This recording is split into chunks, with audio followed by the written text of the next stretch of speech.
새벽 2시가 조금 넘은 시각, 터미널 매표 창구의 유리창에는 김이 가득 서려 있었다. 내 입김이었는지 밖에서 스며든 습기였는지 구분이 안 갈 만큼 오래된 습관 같은 풍경이었다.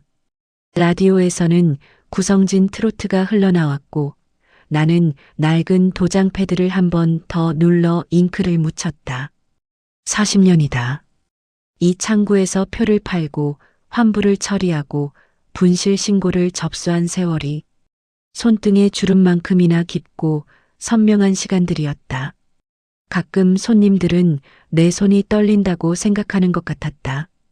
보온병 뚜껑을 여는 손가락이 약간 비틀거릴 때, 잔돈을 세는 손이 천천히 움직일 때 그런 눈빛을 보냈다. 동정과 불안이 섞인 시선이었다. 하지만 그들은 몰랐다. 계산기를 두드리는 내 손가락이 얼마나 정확한지를, 환불 규정을 따지는 내 목소리가 얼마나 단호한지를. 겉으로는 느린 것처럼 보여도 실수는 없었다. 2,000원짜리 지폐 한 장, 50원짜리 동전 한 개도 틀리지 않았다. 그게 내 자존심이었다. 오늘도 마지막 손님이 돌아가고 나는 창구를 정리하기 시작했다. 금이 간 도장 패드를 닫고 영수증 용지를 가지런히 쌓고 스테인리스 보온병에 남은 보리차를 한 모금 마셨다. 미지근해진 차가 목구멍을 따라 내려가는 동안 문득 이런 생각이 들었다. 나는 약속의 냄새를 안다고. 종이와 잉크가 말하는 것들을. 여기서 40년을 일하며 수만 장의 서류를 보았다. 승차권, 환불신청서, 분실증명서, 규정집. 그 모든 종이 뒤에는 약속이 숨어 있었다. 이 표를 사면 저 도시까지 갈 수 있다는 약속. 환불을 신청하면 돈을 돌려받을 수 있다는 약속. 규정을 따르면 보호받을 수 있다는 약속. 나는 그 약속들을 지키는 사람이었다. 정확하게, 공정하게, 끝까지. 하지만 정작 내 삶의 약속들은 어땠을까? 결혼해서 아이를 낳고 키우며 맺었던 그 모든 약속들. 아프면 돌보고 힘들면 의지하고 늙어서도 함께하자던 그 말들. 언제부턴가 그 약속들은 흐릿해졌다. 남편은 10년 전에 세상을 떠났고 아들 지우는 결혼한 뒤로 전화 한 통 제대로 하지 않았다. 창구 밖 대합실을 바라보았다. 새벽 첫 차를 기다리는 사람들이 의자에 몸을 기댄 채 졸고 있었다. 누군가는 고향으로 가는 중이겠지. 누군가는 새로운 일자리를 찾아 떠나는 중이겠지. 모두 어딘가로 향하는 사람들이었다. 그런데 나는 40년째 이 자리에 서 있었다. 떠나지도 돌아오지도 않는 사람. 휴대폰 진동이 울렸다. 지우였다. 엄마, 내일 중요한 서류 얘기 좀 해야 할 것 같아요. 저녁에 들를게요. 라는 짧은 문자였다. 중요한 서류라니. 갑자기 가슴 한쪽이 먹먹해졌다. 좋은 얘기일까? 나쁜 얘기일까? 아니, 애초에 좋고 나쁨을 가릴 수 있는 일일까? 나는 도장 패드를 한 번 더 만졌다. 금이 간 표면이 손끝에 걸렸다. 이 도장으로 얼마나 많은 서류에 도장을 찍었을까? 그리고 내일 지우가 가져올 서류에도 이 도장을 찍게 될까? 보온병 뚜껑을 닫으며 나는 작게 중얼거렸다. 괜찮아. 나는 종이의 언어를 아는 사람이니까. 약속이 어떤 모양으로 숨어 있는지 아는 사람이니까. 설령 손이 떨려 보여도 목소리가 작아 보여도 나는 약자가 아니니까. 라디오에서는 여전히 트로트가 흘렀고 김서린 유리창 너머로 새벽의 첫빛이 스며들기 시작했다. 나는 근무일지 마지막 줄에 오늘 날짜를 적고 펜을 내려놓았다. 내일이면 알게 되겠지. 지우가 가져올 그 중요한 서류가 무엇인지, 그리고 그 서류 속에 어떤 약속이 숨어 있는지. 저녁 6시가 조금 넘어 지우와 세아가 집에 들어섰다. 평소 같으면 명절이나 생일에 나오는 두 사람이 평일 저녁에 함께 온다는 것 자체가 이상했다. 세아는 여느 때처럼 환한 미소를 지으며 내 손을 잡았다. 어머님, 오래간만이에요. 건강하시죠? 방송 준비하느라 바빠서 자주 못 뵈었어요. 나는 고개를 끄덕이며 거실로 안내했다. 소파에 앉은 두 사람을 보니 묘하게 긴장한 기색이 역력했다. 지우는 서류 가방을 무릎 위에 올려놓고 있었고 세아는 휴대폰을 계속 만지작거렸다. 차라도 한잔 할까? 라고 물으니 지우가 손사래를 쳤다. 아니요, 엄마 시간이 별로 없어서요. 중요한 얘기부터 할게요. 지우는 서류 가방에서 두툼한 서류 뭉치를 꺼냈다. 표지에는 영목이지 대출 약정서라는 글자가 인쇄되어 있었다. 그리고 그 옆에 또 다른 봉투를 꺼냈는데 장례 성계약 안내서라고 적혀 있었다. 내 심장이 쿵하고 내려앉는 느낌이었다. 엄마, 이거 진짜 좋은 상품이에요. 지우의 목소리는 마치 회사에서 업무 보고를 하는 것처럼 들렸다. 요즘 혼자 사시기 힘드시잖아요. 이 영목이지 하시면 매달 생활비도 나오고 집은 그대로 사실 수 있고 엄마 도장만 찍으면 이자도 줄고 모든 게 해결돼요. 세아가 거들었다. 맞아요, 어머님. 요즘 이거 하시는 분들 엄청 많으세요. 제가 방송에서도 소개하려고 하는데 우리 어머님한테 먼저 좋은 거 드리고 싶어서요. 그녀의 얼굴에는 여전히 그 방송용 미소가 걸려 있었다. 카메라 앞에서 상품을 팔 때와 똑같은 표정이었다. 나는 서류를 받아들었다. 두껍고 무거웠다. 약관집이 따로 있었고 별도로 요약본이라며 A4 용지 한 장이 클립으로 끼워져 있었다. 이상했다. 이렇게 두꺼운 약관을 한 장으로 요약한다는 게 40년간 서류를 다뤄온 사람으로서 본능적으로 느껴지는 위화감이었다. 그리고 장례 성계약은 뭐니? 내가 물었다. 세아가 재빨리 대답했다. 아, 그건 어머님 미리 준비해 두시면 나중에 저희가 힘들 때 편하잖아요. 가격도 지금이 제일 저렴하고요. 특가 이벤트 중이에요. 그녀의 말투는 경쾌했지만 내 귀에는 날카롭게 들렸다. 미리 준비해 두라니. 내가 아직 죽지도 않았는데. 지우가 볼펜을 내밀며 말했다. 엄마, 여기 서명란이에요. 여기랑 여기, 그리고 도장 찍으실 때가 여기 세 군데요. 그의 손가락이 서류 위를 빠르게 움직였다. 설명은 간략했다. 아니, 설명이라고 할 수도 없었다. 그저 찍을 곳만 가리킬 뿐이었다. 나는 서류를 천천히 넘겨보았다. 글자가 빽빽했다. 이자율, 중도 상환 수수료, 담보 설정, 상속 포기 조항. 단어 하나하나가 낯설지는 않았지만 전체 맥락이 어떻게 연결되는지 보이지 않았다. 이건 읽으라고 만든 서류가 아니었다. 그냥 도장 찍으라고 만든 서류였다. 설명을 좀 더 해줄 수 있니? 내가 물었다. 세아가 시계를 힐끗 보며 말했다. 어머님, 저희 오늘 약속이 있어서요. 사실 이거 오늘 안 하시면 이자율이 올라가요. 다음 주면 조건이 안 좋아진다고요. 그녀의 목소리에 조급함이 묻어났다. 도장은 쉬워. 나는 조용히 말했다. 한 번 찍는 건 일도 아니지. 대신 설명은 어렵지? 이렇게 두꺼운 약관을 한 장으로 줄이는 게 쉽지 않을 텐데. 지후의 표정이 굳었다. 엄마, 의심하시는 거예요? 우리가 엄마 위해서 이러는 거라고요. 그의 목소리에 짜증이 섞였다. 세아도 거들었다. 어머님, 요즘 혼자 사시면서 외로우시잖아요.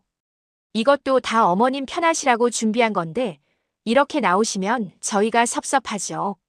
외로움과 효도를 한데 섞어서 내 가슴을 찌르는 말이었다. 나는 입술을 깨물었다. 수치스러웠다. 내 아들과 며느리가 마치 영업사원처럼 나를 설득하고 있다는 게. 그리고 분노가 치밀었다.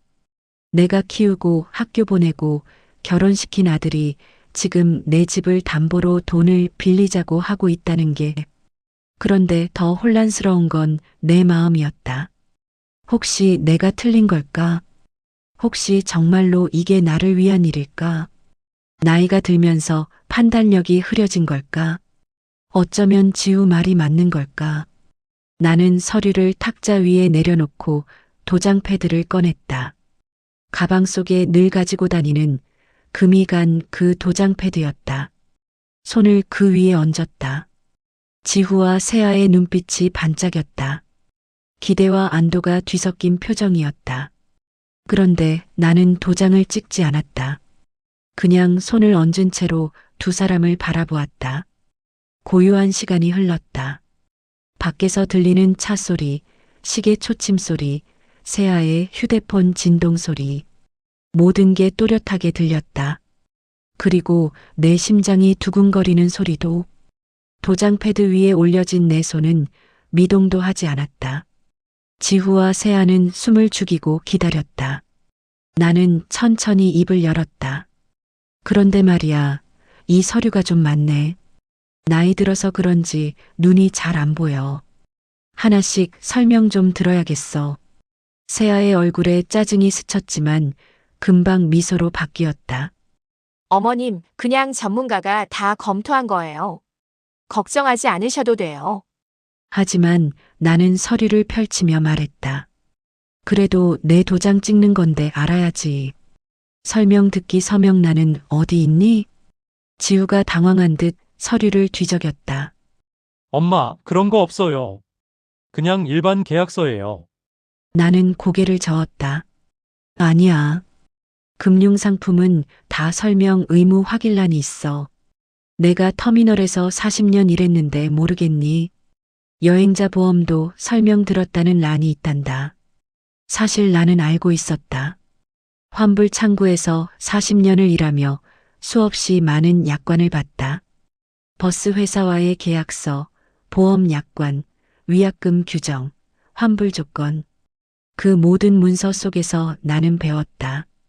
위약금이 어디에 숨는지, 불리한 조건이 어느 항목에 들어가는지, 작은 글씨로 적힌 예외 조항이 얼마나 무서운지.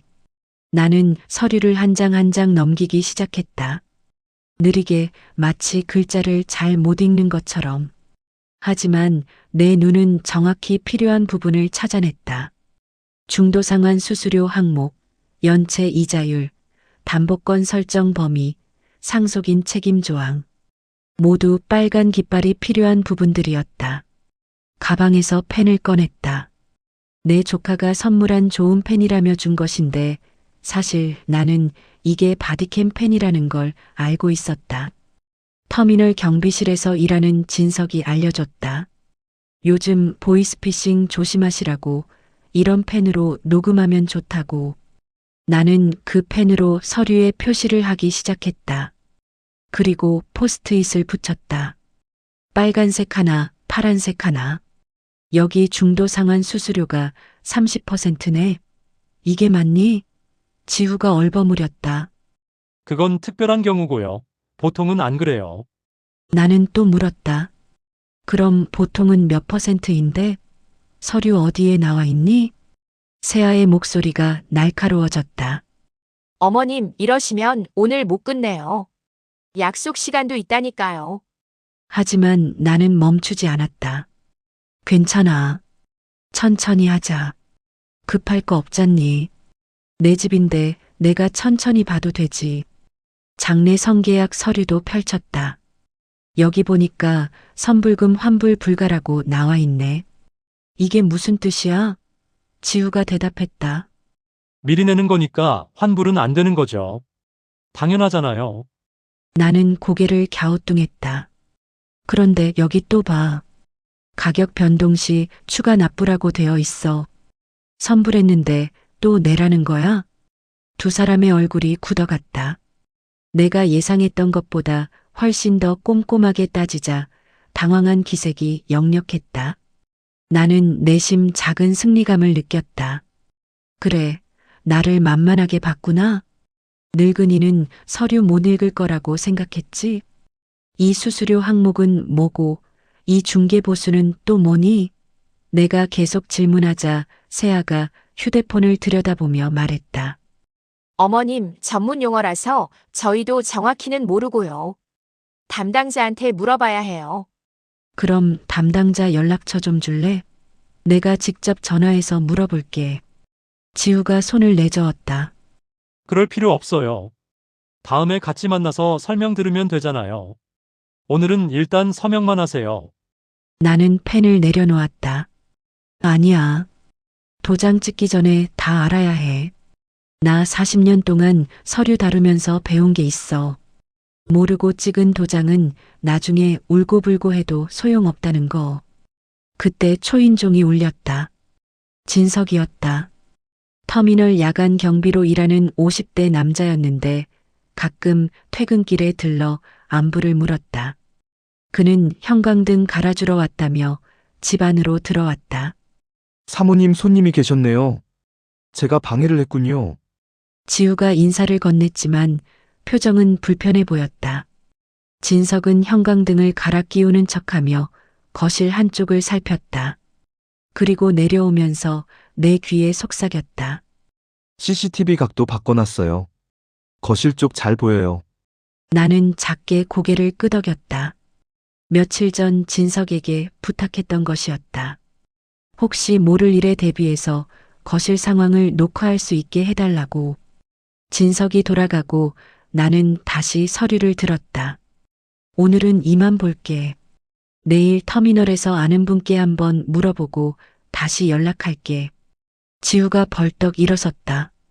엄마, 내일이면 금리 올라간다니까요. 나는 침착하게 대답했다. 그럼 올라가는 대로 하지 뭐. 급하게 해서 나중에 후회하는 것보다 낫잖니. 세아가 서류를 거칠게 챙기며 일어섰다. 두 사람은 불만스러운 얼굴로 현관을 나섰다. 문이 닫히고 나는 소파에 주저앉았다. 손이 떨렸다. 하지만 이번엔 두려움이 아니라 긴장감 때문이었다. 나는 할 수 있었다. 당하지 않을 수 있었다. 40년의 경험이 헛되지 않았다. 포스트잇이 붙은 서류를 다시 펼쳤다. 빨간색은 위험, 파란색은 핵심. 이제 증거를 모을 차례였다. 다음 날 오전 나는 신협 지점을 찾았다. 지점장인 이인혜는 나보다 10살쯤 어린 여자였지만 오래전부터 알고 지낸 사이였다. 터미널 직원들 월급 계좌가 모두 이 신협에 있었고 나도 40년 가까이 이곳을 이용했다. 그녀는 나를 보자마자 안쪽 상담실로 안내했다. 사모님, 제가 알아본 거 있어요. 이인혜가 조용히 말했다. 요즘 영모기지 사기가 많아요. 특히 자녀가 부모 명의로 대출받아서 돈 빼돌리는 경우요. 혹시 그쪽으로 제안 받으신 거 아니에요? 나는 고개를 끄덕였다. 예상했던 대로였다는 듯 그녀의 표정이 굳었다. 그래서 제가 준비했어요. 이인혜가 두툼한 봉투를 건넸다. 봉인 스티커가 붙어 있었고 봉투 겉면에는 기부 신탁 완료 확인서라고 적혀 있었다. 사모님 집은 이미 장학재단으로 기부 신탁 처리했어요. 법적으로 이제 사모님 집은 담보 설정이 불가능해요. 내 손이 떨렸다. 이번엔 정말로 떨렸다. 고마움과 안도감이 한꺼번에 밀려왔다. 언제 이걸 준비한 거예요? 내가 물었다. 이인혜가 미소 지었다. 일주일 전이요. 사모님이 상담 오셨을 때 뭔가 이상하다 싶어서요. 자식 문제로 고민하시는 표정이 너무 뚜렷하더라고요. 그래서 제가 아는 변호사랑 빠르게 진행했어요. 하지만 이거 아직 공개하시면 안 돼요. 그녀가 조심스럽게 말했다. 지금 공개하면 다른 방법으로 접근할 거예요. 일단 서류 볼 때 아무것도 모르는 척 하세요. 도장 찍기 직전에 이걸 꺼내야 타격이 커요. 나는 봉투를 가슴에 꼭 안았다. 서류는 이미 당신 편입니다. 이인혜의 목소리가 따뜻했다. 그럼 마음도 따라오겠죠. 내가 대답했다. 이제야 혼자가 아니라는 게 실감났다. 지난 며칠간 느꼈던 고립감과 두려움이 조금씩 녹아내렸다. 이인혜가 내 손을 잡았다. 사모님, 저희가 있잖아요. 혼자 끙끙 앓지 마시고 말씀하세요. 신협을 나와 구청으로 향했다. 민원실에서 오태경을 만났다. 그는 구청 감사팀에서 일하는 50대 공무원이었는데 터미널에서 자주 만나던 사이였다. 출퇴근길에 항상 같은 버스를 탔고 가끔 매표 창구에서 이런저런 얘기를 나누곤 했다. 사모님, 제가 알아봤는데요. 오태경이 서류를 펼쳐 보였다. 장내 선계약 쪽 업체들 중에 문제 많은 곳들이 있어요. 과장 광고, 리베이트, 불완전 판매. 특히 인플루언서 통해서 파는 경우는 더 조심해야 해요. 수수료가 2중 3중으로 붙거든요. 그가 메모지에 번호를 적어줬다. 이게 감사 접수 예정 번호예요. 사모님이 증거 좀 더 모으시면 제가 바로 감사 들어갈 수 있게 준비해 놓을게요. 계약서, 녹음 파일, 문자 메시지 캡처, 뭐든지 다 모아두세요. 나는 메모지를 조심스럽게 접어 지갑에 넣었다. 오태경이 커피를 한 잔 건네며 말했다. 사모님, 힘드시죠? 자식한테 당한다는 게 얼마나 마음 아픈지 저도 알아요. 제 형이 그랬거든요. 부모님 집 담보로 대출받아서 사업했는데 망했어요. 그의 목소리에 오래된 상처가 배어 있었다. 그래서 제가 이런 사건 보면 더 분해요. 꼭 도와드릴게요. 나는 고개를 숙였다. 눈시울이 뜨거워졌다. 며칠간 꾹꾹 눌러 담았던 감정이 터질 것 같았다. 고맙습니다. 겨우 그 말만 할 수 있었다. 오태경이 내 어깨를 가볍게 두드렸다. 괜찮아요. 저희가 있잖아요. 혼자 아니에요. 구청을 나와 집으로 돌아오는 길 가슴이 먹먹했다. 진석, 이인혜, 오태경 모두 내가 40년간 터미널에서 일하며 만난 사람들이었다. 그들은 혈육이 아니었지만 진짜 가족보다 더 나를 걱정해주고 있었다. 돌아보면 터미널은 단순한 직장이 아니었다. 그곳에서 맺은 관계들이 지금 나를 지탱해주고 있었다. 집 앞에 도착했을 때 휴대폰이 울렸다. 세아에게서 온 메시지였다. 파일이 첨부되어 있었다. 호기심에 열어봤더니 라이브 커머스 방송 대본이었다. 제목이 눈에 들어왔다. 효도의 완성. 장내 성계약 특가 이벤트. 오늘만 40% 할인. 대본을 읽어 내려가며 온몸에 소름이 돋았다. 어르신 여러분, 자식에게 부담 주기 싫으시죠? 미리 준비하세요. 지금 가입하시면 프리미엄관 무료 업그레이드. 한정 수량이니 서두르세요. 감탄사와 이모티콘이 가득한 대본이었다. 그리고 맨 아래 작은 글씨로 중개 수수료 20%라고 적혀 있었다. 나는 휴대폰을 꽉 쥐었다. 세아는 나를 특가 이벤트 상품으로 만들 생각이었구나. 내 죽음을 미리 팔아서 수수료를 챙기려 했던 거야. 분노가 치밀었지만 동시에 차가운 냉정함도 찾아왔다. 좋아. 이것도 증거다. 스크린샷을 찍어 진석에게 전송했다. 그리고 이인혜와 오태경에게도 보냈다. 잠시 후 진석에게서 답장이 왔다. 사모님, 이거 결정적이에요. 불완전 판매 증거로 쓸 수 있어요. 계속 모으세요. 나는 휴대폰을 내려놓고 거실 소파에 앉았다. 봉인 스티커가 붙은 서류 봉투가 가방 속에서 묵직하게 느껴졌다. 이제 두렵지 않았다. 혼자가 아니니까. 싸울 준비가 되어 있으니까. 사흘 뒤 지우가 카페에서 만나자고 연락했다. 조용히 얘기하고 싶다고 했다. 나는 일부러 터미널 근처 카페를 제안했다. 익숙한 곳이 마음이 편했다. 아니, 사실은 진석이 추천한 곳이었다. CCTV가 잘 되어 있고 좌석 간격이 넓어서 대화가 녹음되기 좋다고 했다. 오후 2시 카페에 들어섰을 때 지우와 세아는 이미 와 있었다. 테이블 위에는 또 서류 뭉치가 놓여 있었다. 두 사람의 표정이 평소보다 밝아 보였다. 아마 내가 설득될 거라고 확신하는 듯 했다. 엄마, 저번에 궁금해하신 거 다 정리해왔어요. 지우가 노트북을 펼쳤다. 화면에는 알록달록한 그래프와 숫자들이 가득했다. 세아가 거들었다. 어머님, 이번엔 정말 쉽게 설명해 드릴 거니까 걱정 마세요. 나는 가방에서 바디캠 펜을 꺼내 테이블에 놓았다. 그리고 작은 보이스 레코더도 꺼냈다.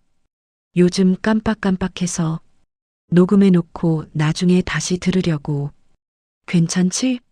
두 사람이 잠깐 당황한 표정을 지었지만 곧 고개를 끄덕였다. 그럼요, 어머님. 오히려 좋죠. 지우가 설명을 시작했다. 영모기지는 사실상 공짜예요. 엄마 집 가격이 올라가면 그 차액으로 다 메꿔지거든요. 이자도 나중에 정산하는 거고요. 지금은 한 푼도 안 내셔도 돼요. 나는 고개를 갸우뚱했다. 공짜? 그럼 은행은 왜 하는 거야? 손해보는 장사를 왜 해? 아, 그게 복잡한데요. 지우가 말끝을 흐렸다. 세아가 재빨리 거들었다.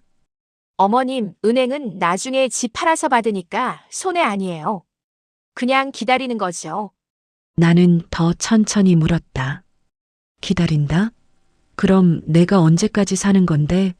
집은 언제 파는 거고? 두 사람이 눈빛을 주고받았다. 지우가 조심스럽게 말했다. 그건 자연스러운 시기에 하면 돼요. 나는 되물었다. 자연스러운 시기? 그게 언제인데? 내가 아플 때? 아니면 더 나중? 세아가 웃으며 손을 내저었다. 어머님, 그런 거 생각 마세요. 건강하게 오래 사시면 되죠. 나는 노트북 화면을 가리켰다. 근데 여기 보면 매달 이자가 붙는다고 나와 있잖아. 이게 계속 쌓이면 나중엔 얼마나 되는 거야? 지우가 계산기를 두드렸다. 10년 정도면 한 3천만 원?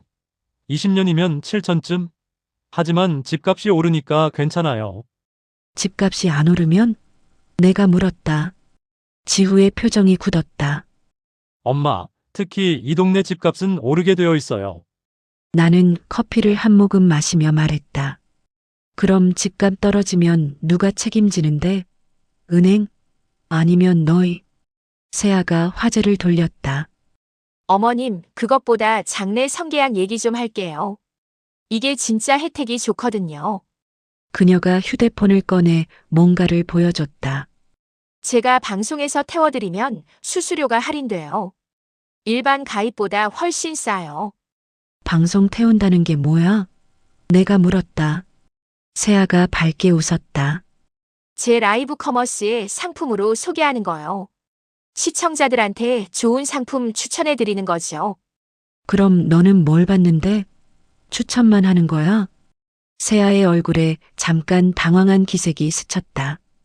아, 저는 약간의 중개 수수료를 받긴 하죠. 그게 제 일이니까요. 얼마나? 내가 계속 물었다. 그건 케이스마다 달라서요. 대충 시간당 50에서 100만 원 정도라고 생각하시면 돼요. 그녀가 애매하게 대답했다. 나는 계산을 해봤다. 장래 성계약이 1,000만 원이라고 했지? 거기서 20% 수수료면 200만 원이네. 시간당 100만 원이면 2시간 방송에 200. 맞는 계산이지? 세아의 얼굴이 빨개졌다. 어머님, 그렇게 단순하게 계산하는 게 아니에요. 지우가 끼어들었다. 엄마, 그런 거 따지지 마세요. 중요한 건 엄마가 싸게 가입하는 거잖아요. 나는 고개를 저었다. 아니야. 중요한 건 누가 돈을 버느냐야. 내 죽음으로 누가 수수료를 받느냐 말이야. 분위기가 싸늘해졌다. 지우가 노트북을 닫으며 말했다. 엄마, 자꾸 이렇게 나오시면 저희도 곤란해요. 이거 다 엄마 위해서 준비한 거라고요. 나는 조용히 대답했다. 나 위해서? 정말 그래? 그럼 왜 나한테 제대로 설명 안 해? 왜 계속 공짜라고 하고 할인이라고 하고 서두르라고 해? 세아가 휴대폰을 만지작거리며 말했다. 시간이 없어서 그래요. 이벤트 기간이 짧다고요. 나는 녹음기를 가리켰다. 괜찮아. 오늘 다 녹음했으니까 집에 가서 천천히 들어볼게. 이해 안 되는 부분은 내일 또 물어볼게. 지후의 얼굴이 일그러졌다. 엄마, 내일은 안 돼요. 내일이 담보대출 본계약 날짜예요. 오늘 안 하시면 다 틀어진다고요. 나는 차분하게 커피잔을 내려놓았다. 그럼 틀어지는 거지 뭐. 내가 이해도 못한 채 도장 찍을 순 없잖니. 세아가 가방을 챙기며 일어섰다. 어머님, 나중에 후회하실 거예요. 지우도 서류를 거칠게 집어넣었다. 두 사람은 인사도 제대로 하지 않고 카페를 나갔다. 나는 자리에 그대로 앉아 있었다. 녹음기의 빨간 불이 여전히 깜빡이고 있었다. 휴대폰을 꺼내 녹음 파일을 확인했다. 선명했다. 공짜라는 말, 수수료 얘기, 방송 태운다는 말. 모두 증거가 될 수 있었다. 진석에게 메시지를 보냈다. 녹음 완료. 내일 만나요. 그리고 이인혜와 오태경에게도 같은 내용을 전송했다. 카페를 나서며 하늘을 올려다봤다. 구름 사이로 햇살이 비쳤다. 초조했지만 동시에 여유도 있었다. 이제 증거가 충분했다. 내일이면 모든 게 끝날 것 같았다. 다음 날 오전 10시 은행 상담실에서 만나기로 했다. 지우가 정한 장소였다. 담보대출 담당 직원과 함께 최종 계약을 하겠다고 했다. 나는 일부러 10분 일찍 도착했다. 이인혜가 준 봉투를 가방 깊숙이 넣고 그 위에 평소처럼 지갑과 손수건을 올려놓았다. 지후와 세아가 들어왔다. 뒤이어 젊은 남자 직원이 따라왔다. 담보대출 상담사라고 명함을 건넸다. 그는 밝은 미소를 지으며 서류를 펼쳤다. 어머님, 오늘 마무리하시면 일주일 안에 대출금 나옵니다. 생활비로 쓰시기 편하실 거예요. 지우가 옆에서 거들었다. 엄마, 그냥 여기 서명하시면 돼요. 설명은 이미 다 들으셨잖아요. 그의 손이 서명란을 가리켰다. 세 군데였다. 담보 설정 동의서, 대출 신청서, 개인정보 활용 동의서. 나는 천천히 서류를 집어들었다. 그리고 조용히 말했다. 읽기 서명부터 합시다. 상담사가 고개를 갸우뚱했다. 네? 읽기 서명이요? 나는 고개를 끄덕였다. 이 서류 읽어봤다는 서명란이요. 금융상품 계약엔 다 있잖아요. 고객이 약관 읽었다는 확인란. 지우가 짜증스럽게 말했다. 엄마, 그런 거 없어요. 그냥 일반 계약서라니까요. 나는 서류를 한 장 한 장 넘기며 확인했다. 정말 없었다. 약관 설명 확인란도 없고 위험고지 확인란도 없고 숙려 기간 안내도 없었다. 이상했다. 대출 금액이 수천만 원인데 이렇게 간단할 리 없었다. 가방에서 이인혜가 준 봉투를 꺼냈다. 봉인 스티커가 그대로 붙어 있었다. 테이블 중앙에 놓았다. 지후와 세아 그리고 상담사가 동시에 그 봉투를 바라봤다. 이게 뭐예요? 지후가 물었다. 나는 봉인을 뜯었다. 안에서 두툼한 서류가 나왔다. 표지에는 기부신탁 완료 증서라고 적혀 있었고 공증인 도장이 선명하게 찍혀 있었다. 쾅 하는 소리가 들리는 것 같았다. 그 도장이 찍히던 순간의 소리가.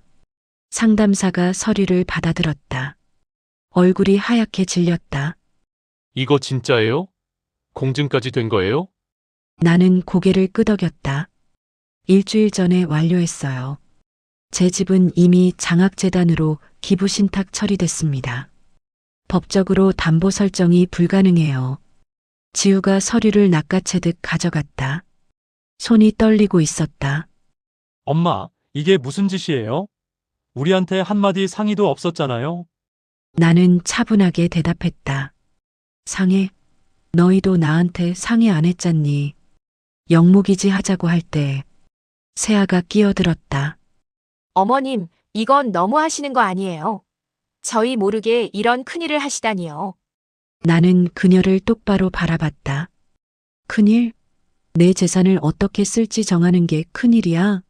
그럼 내 재산을 담보로 대출받으려던 건 작은 일이었어? 상담사가 난처한 표정으로 말했다.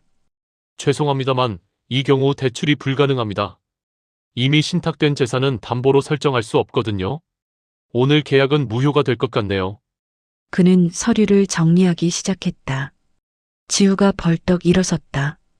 엄마, 이거 취소할 수 있어요? 신탁 취소하면 되잖아요. 나는 고개를 저었다. 안 돼. 이미 장학회에 등록됐어. 내년부터 이 집 가치에서 나오는 수익으로 어려운 학생들 장학금 줄 거야. 장학금을 어머님 돈으로요? 남 도와주시겠다고요? 나는 미소를 지었다. 그래. 내 돈으로. 내 노년은 담보가 아니야. 아이들 장학금 주기로 이미 약속이 됐거든. 서류 뒷장을 펼쳐 보였다. 거기에는 장학회 로고와 함께 수혜 대상자 기준이 적혀 있었다. 저소득층 가정의 대학생, 성적과 무관하게 꿈이 있는 학생들. 나는 이 조건을 직접 정했다. 돈이 없어서 꿈을 포기하는 아이가 없었으면 좋겠다고. 지후의 얼굴이 일그러졌다. 그럼 저는요? 저는 엄마 아들이잖아요. 엄마 재산 물려받을 권리가 있어요. 나는 조용히 대답했다. 권리? 내가 나한테 한 게 뭔데? 1년에 몇 번이나 왔니?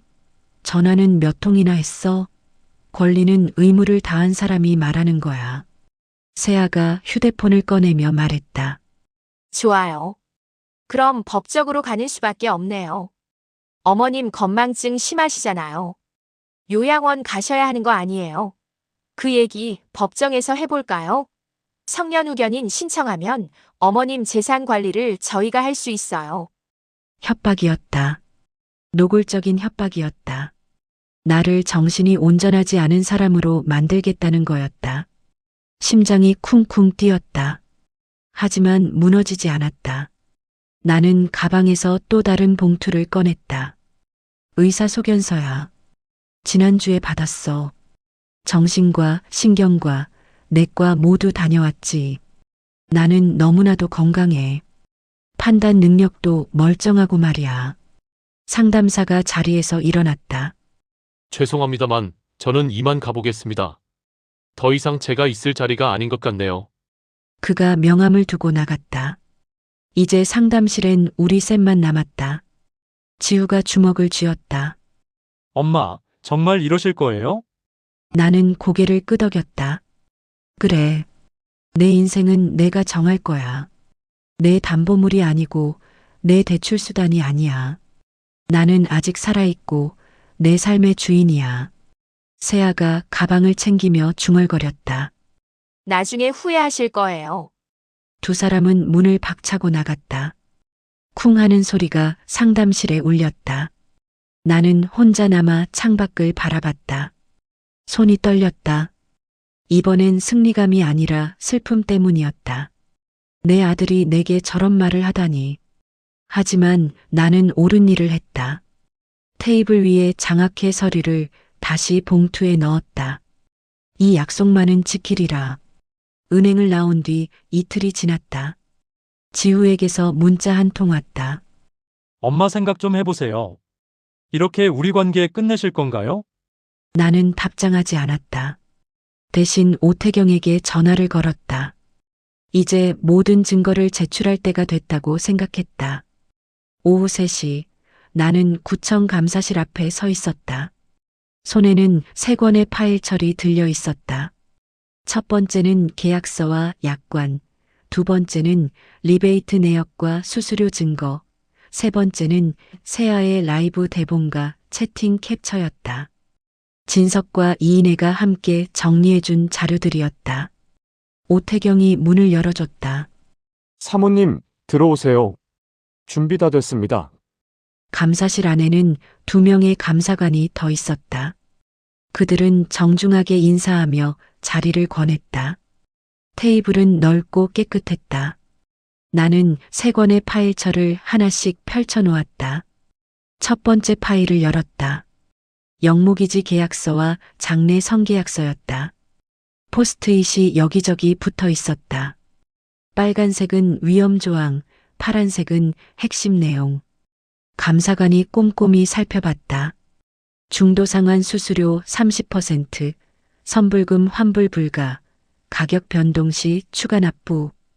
이건 명백한 불완전 판매네요. 그가 중얼거렸다. 두 번째 파일을 펼쳤다. 세아의 라이브 커머스 수수료 내역이었다. 스크린샷으로 찍어둔 대본과 함께 리딩방 대화 내용도 있었다. 장내 성계약 한 건당 200만 원, 영목이지 속에 수수료 150만 원. 구체적인 숫자들이 적혀 있었다. 감사관의 표정이 굳어졌다. 이건 중개업 등록도 안 하고 하는 불법 영업이에요. 감사관이 말했다. 특히 금융상품을 이렇게 판매하면 금융감독원 제재 대상입니다. 그가 메모를 하기 시작했다. 나는 세 번째 파일을 펼쳤다. 카페에서 녹음한 파일의 대화록이었다. 진석이 도와줘서 텍스트로 정리한 것이었다. 공짜라는 말, 할인 이벤트라는 말, 방송 태워주겠다는 말. 모두 증거가 될 수 있는 대화들이었다. 그리고 마지막 페이지에는 세아가 보낸 그 메시지가 있었다. 효도의 완성, 장내 성계약 특가 이벤트. 오태경이 전화기를 꺼냈다. 사모님, 이제 통화 연결할게요. 스피커폰으로 하겠습니다. 그가 번호를 눌렀다. 신호음이 울렸다. 한참 뒤에 지우가 받았다. 여보세요? 목소리가 조심스러웠다. 지우야, 엄마야. 내가 말했다. 지금 구청 감사실에 있어. 내가 알아야 할 게 있을 것 같아서. 전화기 너머로 침묵이 흘렀다. 세아 바꿔줄래? 잠시 뒤 세아의 목소리가 들렸다. 어머님, 무슨 일이세요? 나는 테이블 위의 서류들을 바라보며 말했다. 너희가 나한테 팔려고 했던 거 있잖니? 영목이지, 장내 성계약. 그게 다 사기였더구나. 세아가 황급히 대답했다. 어머님, 그게 무슨 말씀이세요? 오태경이 끼어들었다. 저는 구청감사팀 오태경입니다. 지금부터 하는 말은 모두 녹음되고 있으니 참고하시기 바랍니다. 전화기 너머로 당황하는 기척이 들렸다. 지우가 다시 전화를 받았다. 무슨 일인지 설명 좀 해주세요. 감사관이 서류를 들어보이며 말했다. 영목이지 계약서에 불완전 판매 정황이 있고 장내 선계약은 무등록 중개 행위입니다. 특히 인플루언서를 통한 금융상품 판매는 명백한 법규 위반입니다. 전화기가 조용해졌다. 나는 천천히 입을 열었다. 지후야? 세아야? 너희가 팔려고 했던 건 내 노년이 아니야. 너희 양심이었어. 내 집을 담보로 돈 벌고 내 죽음을 상품으로 팔아서 수수료 챙기려 했잖니. 그게 자식이 부모한테 할 짓이니? 어머님, 오해하신 거예요. 세아가 목소리를 높였다. 저희는 정말 어머님을 위한 거였다고요. 나는 그 말을 끊었다. 나를 위해서? 그럼 왜 리베이트 받은 거야? 왜 수수료 숨긴 거야? 왜 약관 제대로 설명 안 한 거야? 감사관이 서류를 넘기며 말했다. 여기 보시면 방송 대본에 특가 이벤트라고 나와 있습니다. 하지만 실제로는 정상가보다 비쌌죠?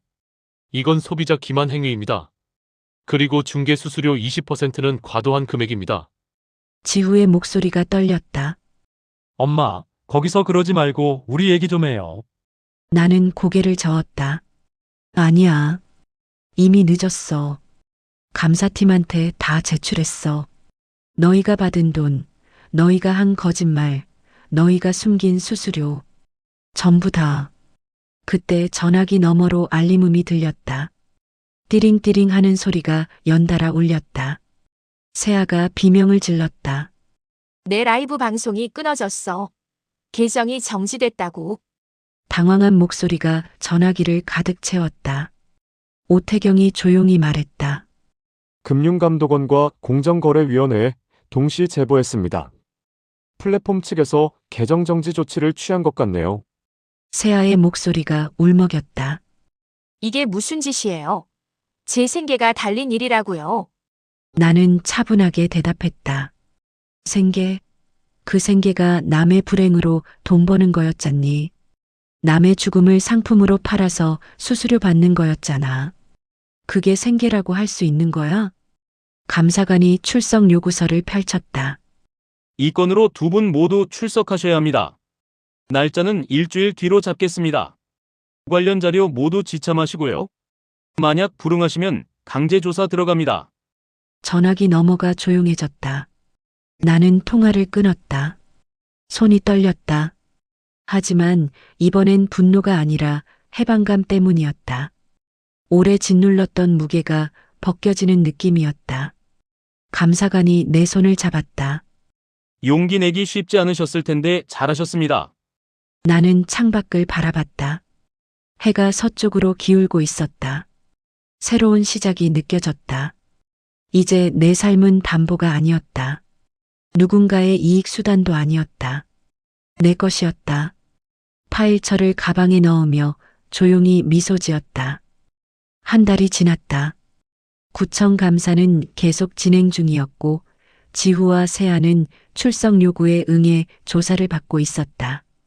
세아의 라이브 커머스 계정은 여전히 정지 상태였고 금융감독원에서 과태료 처분이 나올 예정이라는 소식도 들렸다. 나는 그 모든 것에서 한 발짝 떨어져 있었다. 새벽 2시 터미널 매표 창구에 앉아 있었다. 라디오에서는 여느 때처럼 트로트가 흘러나왔고 유리창에는 김이 서렸다. 스테인리스 보온병에서 김이 모락모락 피어올랐다. 보리차 향이 좋았다.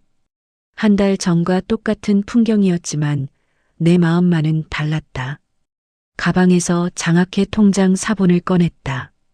이인혜가 어제 전해준 것이었다. 계좌에는 기부신탁으로부터 나오는 첫 수익금이 입금되어 있었다. 그리 큰 돈은 아니었지만 이걸로 한 명의 학생이 한 학기 등록금을 낼 수 있다고 했다. 나는 그 통장 사본을 조심스럽게 접어 지갑에 넣었다. 근무표를 펼쳤다. 다음 주 일정이 빽빽했다. 하지만 나는 빨간 펜을 꺼내 사흘을 지웠다. 그리고 휴가 3일이라고 적었다. 40년 일하며 며칠 쉰 적이 손에 꼽았다. 명절에도 설날에도 심지어 아플 때도 나는 이 창구를 지켰다. 이제는 나를 위한 시간이 필요했다. 휴가 동안 뭘 할까 생각해봤다. 오래전부터 가고 싶었던 산사에 다녀올까? 아니면 도서관에서 책이나 천천히 읽을까? 특별한 계획은 없었다. 그냥 내가 하고 싶은 일을 하는 시간. 누군가를 위해서가 아니라 나를 위해 쓰는 시간. 그것만으로 충분했다. 휴대폰이 울렸다. 손주 민지였다. 할머니 이번 주말에 놀러 가도 돼요? 보고 싶어요. 아이의 목소리가 밝았다. 나는 잠시 생각했다. 예전 같았으면 그래 오렴 할머니가 맛있는 거 해줄게 라고 바로 대답했을 것이다. 하지만 이제는 달랐다. 민지야 할머니도 보고 싶어. 나는 부드럽게 말했다. 그런데 이번엔 엄마 아빠랑 같이 오렴. 하루만 놀다 가는 걸로 하자. 할머니도 쉬어야 할 시간이 필요하거든. 전화기 너머로 민지가 알겠다고 대답했다. 아이는 이해했다. 어른들보다 오히려 더 잘 이해했다. 경계를 정하는 게 사랑을 거부하는 건 아니었다. 오히려 서로를 존중하는 방법이었다. 나는 여전히 손주를 사랑했지만 내 모든 시간을 내줄 수는 없었다. 그게 건강한 관계였다. 부모 동반이라는 원칙도 중요했다. 아이를 돌보는 건 부모의 책임이었고 나는 그걸 대신할 수 없었다. 매표 창구 앞으로 손님이 왔다. 첫 차를 기다리는 노인이었다. 부산행 한 장 주세요. 나는 정확하게 표를 끊어줬다. 손이 떨리지 않았다. 계산도 정확했다. 나는 여전히 이 일을 잘할 수 있었다. 그리고 이 일이 여전히 소중했다. 손님이 돌아가고 나는 창구를 정리하기 시작했다. 도장 패드를 닫고 영수증 용지를 쌓고 보온병 뚜껑을 닫았다. 모든 게 제자리에 있었다. 금이 간 도장 패드도 여전히 내 곁에 있었다. 낡았지만 쓸모 있었다. 나처럼. 라디오에서 사연 코너가 시작됐다. 진행자의 목소리가 경쾌했다. 오늘은 특별한 사연이 있습니다. 터미널에서 40년간 일하신 분이 보내주신 사연인데요. 내 귀가 번쩍 뜨였다. 설마 내 사연일까? 진행자가 읽기 시작했다. 저는 평생 약속을 지키는 일을 해왔습니다. 표를 팔고 환불을 처리하고 규정을 지키는 일이요. 그러다 깨달았습니다. 정작 나 자신과의 약속은 지키지 못했다는 걸. 이제부터는 나를 먼저 돌보려 합니다. 내 삶의 환불 창구는 이제 내게 있으니까요. 내가 보낸 사연이었다. 일주일 전 용기를 내서 보냈던 그 사연. 진행자가 노래를 틀었다. 잔잔한 트로트였다. 가사가 귓가에 맴돌았다. 늦었다고 생각할 때가 가장 빠른 때라고. 다시 시작해도 늦지 않았다고. 나는 미소 지었다. 크게 웃지도 않았고 눈물을 흘리지도 않았다. 그냥 조용히 고요하게 미소만 지었다. 가슴이 따뜻했다. 누군가 내 이야기를 들어줬다는 게, 내 목소리가 라디오 전파를 타고 어딘가로 날아갔다는 게, 창밖으로 첫 차가 들어오는 게 보였다. 불빛이 어둠을 가르며 다가왔다. 사람들이 하나둘 터미널로 들어오기 시작했다. 새로운 하루가 시작되고 있었다. 누군가는 고향으로 가고, 누군가는 새로운 곳으로 떠나고, 누군가는 돌아오는 길이었다. 나는 자리에서 일어나 창구를 열었다. 오늘도 내 자리에서 내 일을 할 것이다. 하지만 이제는 알고 있었다. 이 자리가 내 전부가 아니라는 걸. 퇴근하면 돌아갈 집이 있고 쉴 시간이 필요하고 나만의 꿈을 꿀 자격이 있다는 걸. 보온병에서 마지막 차 한 모금을 마셨다. 여전히 미지근했지만 괜찮았다. 모든 게 완벽할 순 없었다. 하지만 충분히 좋았다. 나는 충분히 잘하고 있었다. 라디오에서는 여전히 노래가 흘렀고 나는 다시 일을 시작했다. 고요한 승리 속에서, 새로운 시작 속에서